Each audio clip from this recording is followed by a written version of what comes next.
Welcome back. In this Ukraine conflict, there's been much about talk about 7 million Ukrainians had to flee the country, and they're hosted in various European countries throughout the Union. And this pledge of Brussels granting them super status in education, health, and work and stay seems like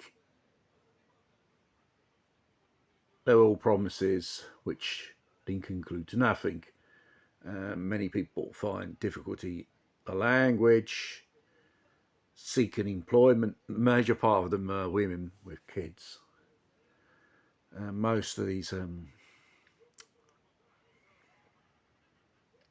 women have lost their husbands or boyfriends in the conflict on the Ukrainian side. And they want to return back to Ukraine. They're sick and tired of this war, and they just only want peace. But dear Zelensky say, no, I don't want you now for time being here. I wonder why. Because he may say it may be dangerous for them because the Russians are coming. Seeing the big chunk of refugees, guess who took the most? Russia, believe it or not. Zelensky does not give a shit about his people, saying don't bother coming back, settle in another country, and hey, well.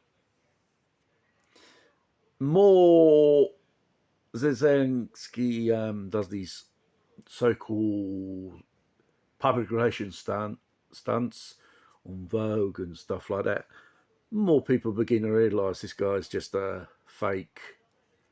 It's just a puppet of the what you call Western collective, really.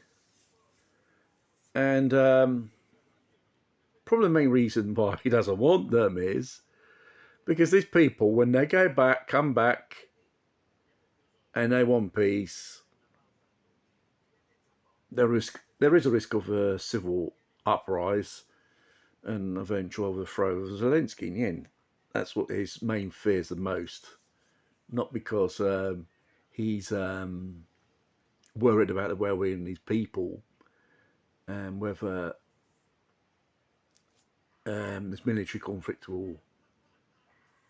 may affect him in some way. It's not that. He's just scared he's going to lose his power. In the end, he's going to fall.